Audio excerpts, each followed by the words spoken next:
आज हम यहाँ प्रशासन और जनता का ध्यान अनाधिकृत पार्किंग की गंभीर समस्या की ओर आकर्षित करने के लिए इकट्ठा हुए हैं।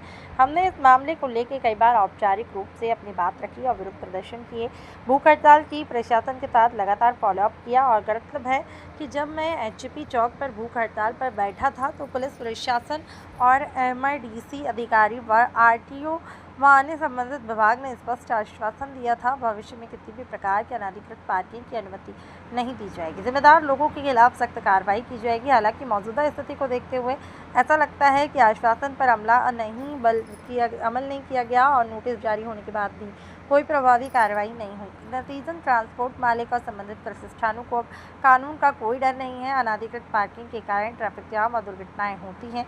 हमारी केवल एक ही मांग है कि कानून सभी पर समान रूप से लागू किया जाए।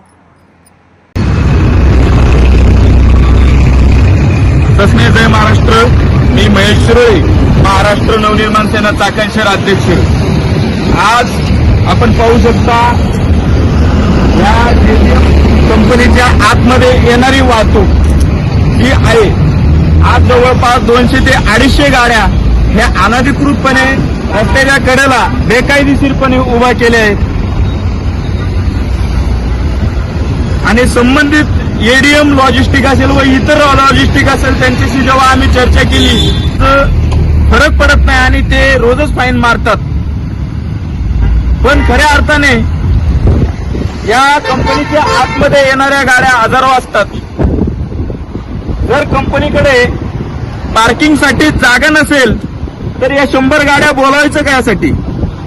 आणि ह्या अनाधिकृत पार्किंगमुळे जवळपास 3 ते 4 वर्षापासून आज पाठपुरावा करतोय।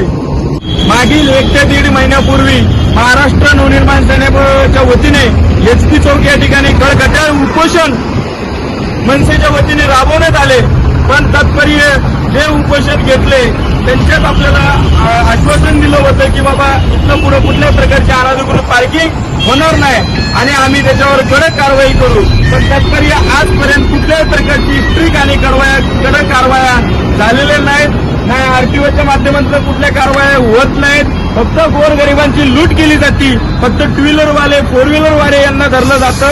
ज्या पद्धतीने हे अनाधिकृत